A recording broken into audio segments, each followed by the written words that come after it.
12 class. हाँ जी, unit 9th हमने आपकी स्टार्ट की हुई थी, that is the coordination compound. उसमें आपका जो टॉपिक आपका मैंने बीच में स्किप करवाया था वो नॉमेनक्लेचर का टॉपिक था, but it is very very important topic. ये आपने डेफिनेटली करना है। यहाँ से आपके 2 मार्क्स की पूरी प्रोबेबिलिटी है कि यहाँ से आपके क्वेश्चन नेमिंग पोर्शन से 2 मार्क्स में क्वेश्चन आपके आ सकते हैं। ठीक है, तो ध्यान से देखो इस चीज़ को। बहुत ही सिंपल नेमिंग है, बुक में बड़ा वास्ट सा दिया हुआ है, बट आपको कंफ्यूज होने की ज़रूरत नहीं है। जो रूल मैंने यहाँ पे बताए हैं उनको अपने माइंड में रख के याद, उनसे अपना जो भी आपके पास आएगा फॉर्मूला उसको आपने नॉमेनक्लेचर वहाँ पे कर देना है। ठीक है, तो देखो यहाँ पे सबसे पहली बात आपके पास कोऑर्डिनेशन कंपाउंड का फर्स्ट रूल आपके पास क्या होता है। देखो, आपको पता है कोऑर्डिनेशन कंपाउंड में 2 एंटिटी होती है। एक तो आपके पास होता है कैटायन, एक आपके पास होता है एनायन।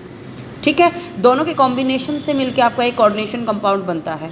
ओके, तो सबसे पहले नेमिंग का रूल क्या है कि कैटायनिक पार्ट की आपने सबसे पहली नेमिंग वहाँ पे करनी है, चाहे वो आपका कॉम्प्लेक्स आयन की फॉर्म में हो, मीन्स स्क्वायर ब्रैकेट में दिया हुआ हो पॉजिटिव पार्ट, चाहे वो आपका काउंटर आयन की तरह दिया हुआ है। मीन्स रूल अपने माइंड में एक सेट कर लेना कि सबसे पहले हमने कैटायन की नेमिंग करनी है। ठीक है, उसके बाद का आपके पास नेक्स्ट रूल यहाँ पे क्या आपको बोलता है। एक चीज़ मैं बता दूँ, जब आपके पास जो मेटल एटम है, जैसे यहाँ से मैं आपको बताती हूँ। सेकंड रूल देख लो एक बार कि आपके पास क्या है कि यदि जब भी आप नेमिंग दोगे कोऑर्डिनेशन कंपाउंड की, तो आपने स्मॉल लेटर से ही स्टार्ट करनी है। मतलब जैसे हम जर्नली कोई भी नाम वगैरह हम लिखते हैं तो आप फर्स्ट लेटर को कैपिटल कर देते हो, तो ऐसा कोऑर्डिनेशन कंपाउंड के केस में आपने नहीं करना। जो आप नेमिंग करोगे तो वहाँ पे आपने स्मॉल लेटर का ही यूज़ करना है। ठीक है, अब जैसे यहाँ पे आपका बताया हुआ है, ये आपका कोई भी कोऑर्डिनेशन कंपाउंड वहाँ पे दिया हुआ है कोबाल्ट का, तो इसकी नेमिंग आप कैसे करोगे। सबसे फर्स्ट आपका काम होता है जैसे यहाँ पे आपने कैलकुलेट करना है कि मेटल के ऊपर आपका चार्ज कितना है, मेटल की ऑक्सीडेशन स्टेट निकालना। क्योंकि हम क्या करते हैं, सबसे पहले हम पॉजिटिव पार्ट की नेमिंग करते हैं। मेटल आपकी जो कॉम्प्लेक्स के अंदर होती है उसकी हमें ऑक्सीडेशन स्टेट पता होनी चाहिए, फिर हम कैटायन की एनायन की नेमिंग करते हैं। ठीक है, तो यहाँ पे आप देखो, हमें पता है Cl नेगेटिव, ये तो आपका नेगेटिव है, मीन्स काउंटर आयन तो आपका नेगेटिव होगा, मीन्स कॉम्प्लेक्स आयन है उस पर कौन सा चार्ज होगा, फिर पॉजिटिव। 3 यहाँ पे क्लोरीन है तो 3 पॉजिटिव चार्ज होगा। तो यहाँ से सबसे पहले आप ऑक्सीडेशन स्टेट निकाल लो कोबाल्ट की। कैसे निकालेंगे, निकालनी मैंने बता रखी है, फिर भी एक बार यहाँ पे देख लो। जिसकी निकालनी है उसको आप x मान लोगे। कितने लिगेंड्स अटैच है यहाँ पे 6। अमोनिया आपका क्या होता है, न्यूट्रल लिगेंड होता है, चार्ज 0। इक्वल किसके रखोगे, जितना चार्ज है पूरी एंटिटी के ऊपर, इक्वल टू +3। तो मीन्स कोबाल्ट की ऑक्सीडेशन स्टेट क्या आ गया आपके पास, +3। ठीक है, अब इसकी नेमिंग देखो हम कैसे करेंगे। कितने यहाँ पे आपके पास लिगेंड है, 6 हैं, तो हेक्सा, दिस इज़ अमाइन। तो जो न्यूट्रल होते हैं उनकी नेमिंग हम एज इट इज़ उनके नाम से ही कर देते हैं, hexa amine. This is cobalt, cobalt की ऑक्सीडेशन स्टेट कितनी है, 3। जो आपके पास Cl है उसको आप सिंपल लिख दोगे क्लोराइड।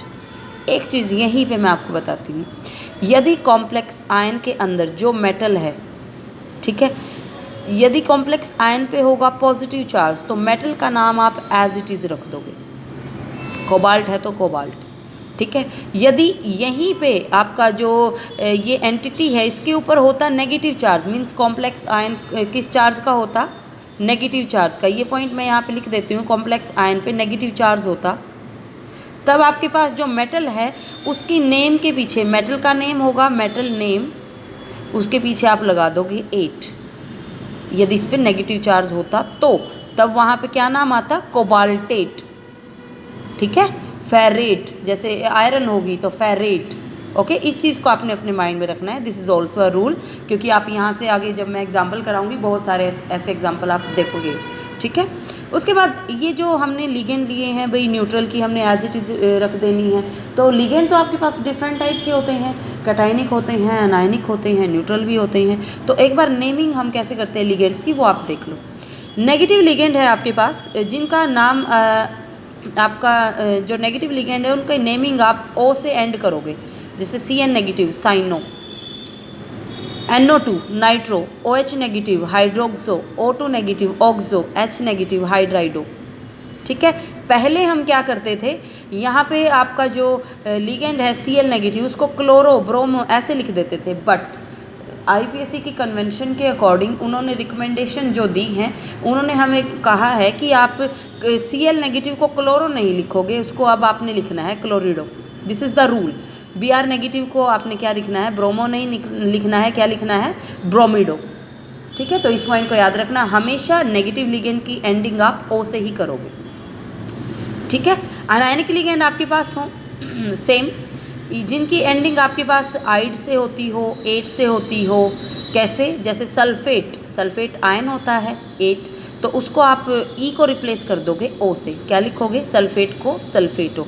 ये आपके पास ऑक्सलेट आयन है, तो इसको आप क्या लिख दोगे नेमिंग में, कोऑर्डिनेशन कंपाउंड की नेमिंग में ऑक्सलेटो। ठीक है, जैसे ये आपके पास अमाइड है, इसको आप क्या लिख दोगे, अमाइडो। ये आपके पास थायोसाइनेट होता है, तो इसको आप क्या लिख दोगे, थायोसाइनेटो। ठीक है, प्रैक्टिस करोगे बेटा, सारे रूल ऑटोमेटिकली आपके माइंड में सेट हो जाएंगे। ठीक है, नेक्स्ट रूल इसलिए मैंने कॉपी में कराया है कि ताकि रूल वास्ट ना हो, कि आप इजीली उनको समझ जाओ।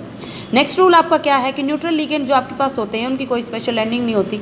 NH3 न्यूट्रल है, अमाइन लिखोगे, वाटर आपका एक्वा होता है, CO आपका कार्बोनिल होता है। ठीक है, नेक्स्ट क्या है, पॉजिटिव लिगेंड, कुछ एक ही पॉजिटिव लिगेंड होते हैं आपके पास, एंडिंग उनकी हमेशा किससे होनी चाहिए, IUM से। जैसे यहाँ पे आपके पास हाइड्रोजीन है तो हाइड्रोजीनियम, NO पॉजिटिव है तो नाइट्रोजोनियम, NO2 पॉजिटिव है तो नाइट्रोनियम। तो ये आपने याद रखना है कि पॉजिटिव लिगेंड में एंडिंग बहुत फ्यू होते हैं पॉजिटिव लिगेंड, लेकिन एंडिंग यदि आपने बाय चांस आ जाए तो उसकी एंडिंग किससे करोगे, IUM से। ठीक है, जितने भी रूल मैंने बताए हैं हम उनको अप्लाई करके ये नेमिंग हम करते हैं। सबसे पहले हमने क्या करना होता है, मैंने अभी आपको बताया था कि आपने, हाँ एक चीज़ और मैं बता दूँ, देखो ये तो लिगेंड यहाँ पे हमने ऐसा किया था कि सारे के सारे लिगेंड आपके सेम थे, बट ऐसा हो जाए जैसे इसमें दिया हुआ है कि ये आपका लिगेंड अलग है, ये आपका लिगेंड अलग है, तब वहाँ पे आप कौन सा रूल फॉलो करोगे, आपने लिगेंड की नेमिंग इसकी भी करनी है, इसकी भी करनी है, बट आप वहाँ पर अल्फ़ाबेटिकली देखोगे कि कौन सा पहले आ रहा है। ठीक है, अब यहाँ पे हम सबसे पहले निकालते हैं इसकी ऑक्सीडेशन स्टेट क्रोमियम की, X हम इसको मान लेंगे। 4 वाटर क्या होता है, न्यूट्रल, अभी पढ़ के आए हैं, water aqua is neutral. Plus 2 chlorine है, एक पे चार्ज -1, NO2 नेगेटिव होता है तो मीन्स इस पे इक्वल चार्ज +1, तो ये किसके इक्वल आ गया, +1 के, तो X यहाँ से किसके इक्वल आ गया, +1 +2, क्योंकि -2 उधर जाके +2 = +3। ठीक है, सॉरी, यहाँ से आपको पता लग गया कि क्रोमियम की ऑक्सीडेशन स्टेट कितनी है, 3 है।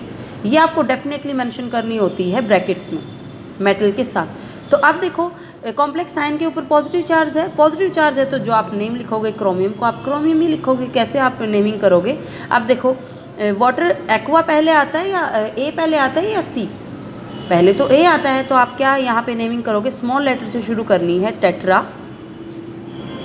एक्वा, ये कितने दिए हुए हैं, Cl 2, तो डाई। अभी मैंने बताया था क्लोरीन को क्लोरो नहीं लिखोगे, आईपीएससी ने क्या रिकमेंडेशन दी है, क्लोरिडो।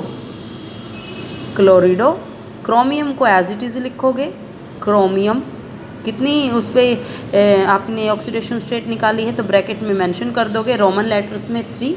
ये आपके पास नाइट्रेट आयन है तो सिंपल लिख दोगे, आपने स्मॉल लेटर में ही लिखना है इसको भी, नाइट्रेट।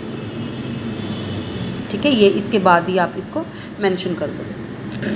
ठीक है, तो ये आपका नेमिंग है। सेकंड नेमिंग आप कैसे करोगे, जैसे आपके पास ये दिया हुआ है, यहाँ पे देखो अब K पॉजिटिव है, पॉजिटिव आयन की नेमिंग हम पहले करते हैं, वी नो दैट। अब कॉम्प्लेक्स आयन पे कौन सा चार्ज आ गया, आपके पास नेगेटिव चार्ज आ गया। ये आपके पास K पे पॉजिटिव होता है, 3 पोटेशियम है तो इसके ऊपर 3 नेगेटिव चार्ज आ गया।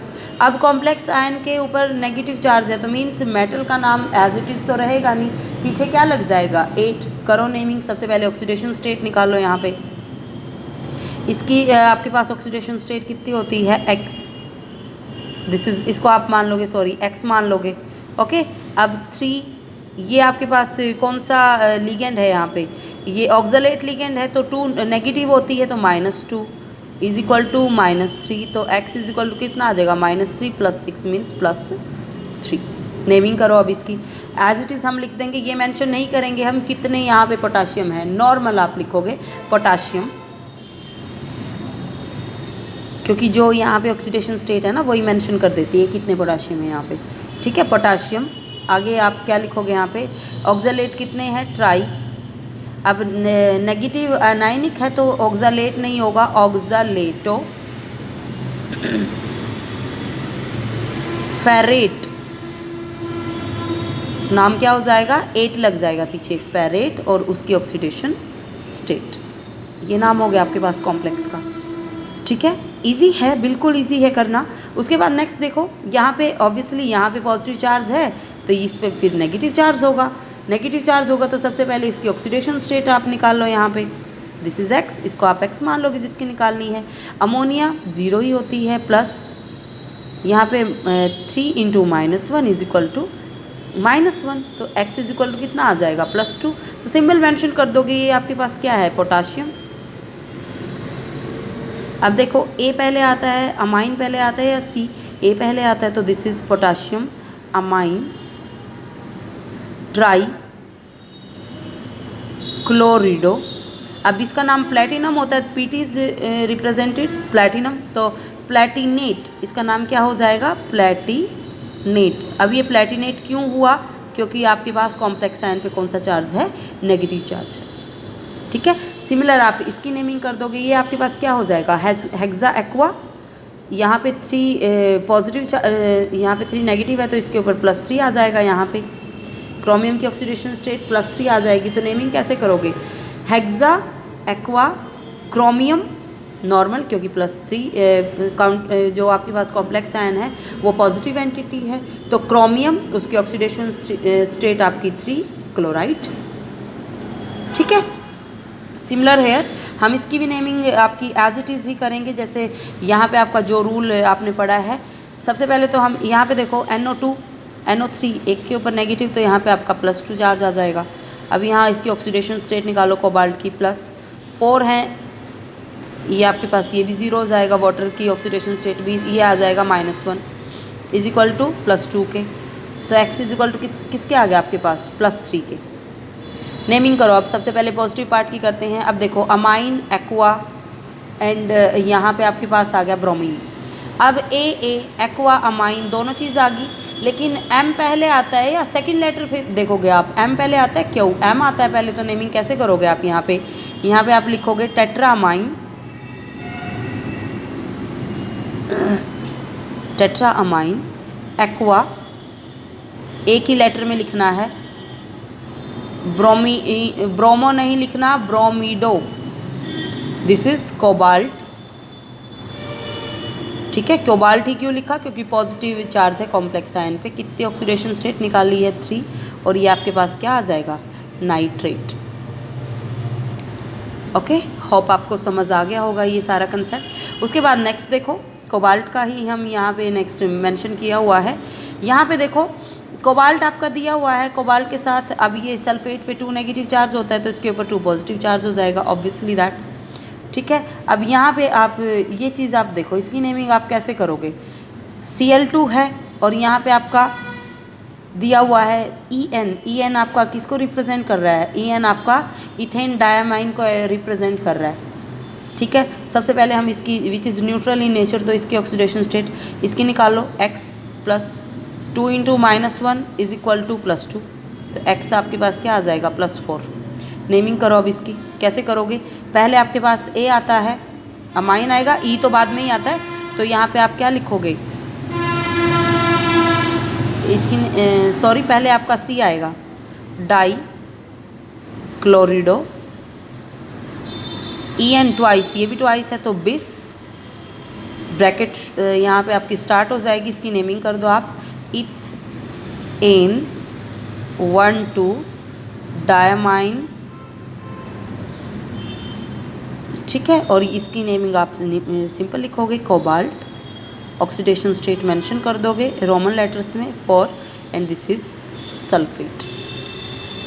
ठीक है, एज इट इज़ आप इसकी निकाल लोगे, इसका क्या हो जाएगा आपके पास, सोडियम हेक्सा फ्लोरिडो सिलिकेट, सिलिका नहीं रहेगा, सिलिकेट, और ऑक्सीडेशन स्टेट आप मेंशन कर दोगे, यहाँ पे -2 है, +4 आ जाएगी। ठीक है, यहाँ पे निकाल लेना। सिमिलर हेयर, इसकी भी नेमिंग आप ऐसे ही करो। ठीक है, तो यही नेमिंग का रूल है, यही आपने अपने माइंड में रखना है, वेरी सिंपल कंसेप्ट। ठीक है, इससे सिंपलेस्ट वे से आपको समझ नहीं आएगा तो this is the simplest way. ठीक है, तो यही आपने सिर्फ बस ये 2-4 जो भी रूल हैं ये आपने याद रखने हैं। कोई मर्ज़ी आपके पास वहाँ पे कोऑर्डिनेशन कंपाउंड हो जिसकी नेमिंग आपको करनी है तो you can do that easily, यदि आपको ये रूल याद होंगे तो। ठीक है, तो आपने प्रैक्टिस करने हैं बहुत सारे। यहाँ पे बुक में मैं आपको बता देती हूँ, बुक में आपके पास बहुत सारे यहाँ पे नेमिंग दी हुई है। ठीक है, यहाँ पे प्रॉब्लम फॉर प्रैक्टिस भी दी हुई है, यू हैव टू प्रैक्टिस। यदि आपको किसी भी नेमिंग में कोई प्रॉब्लम आती है तो फिर आपने मेरे से पूछना है। ठीक है, थैंक यू।